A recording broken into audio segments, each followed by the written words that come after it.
A to nebudete tu spokojne, nebudete tu spokojne. To vám nikto negarantuje, lebo tu nebývajú Rómovia, viete? Hej, ja vás chápem, pani, to...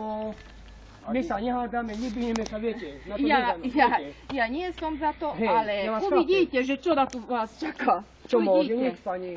Kúpim dom, to nemôžu nikto, nič, viete. Uvidíte. Viete. Pani, toto je ako Ja to vám povedala.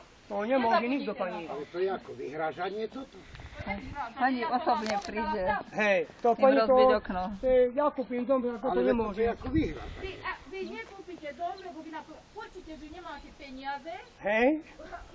Ja si myslím. Môže, pani, neviem, no. Neviem, no.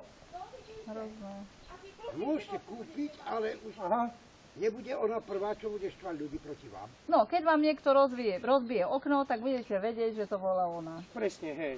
Môžete na ňu podať trestné Presne. oznámenie. Ale vážne, toto som ešte nezačal. Ani ja. A ja nie.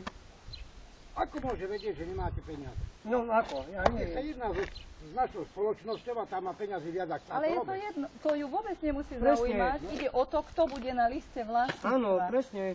Každý si kupuje, aj my máme dom na hypotéku, Presne. keď sme nemali na peniaze. Presne. Ale veď to teraz rieši 3/4 Slovenska takto.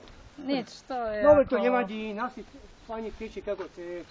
primitivizmus. Presne, hej. A ona je čo? Nič, úradnička. Ale ona vyšla ako, tak mal byť starosta. Hej, nie ona. To je úplne strašné. Úradnička. Dobre, pani, ďakujeme. No, tak Dovidenia. Pani zrúšo hneď prvý deň. Dovidenia.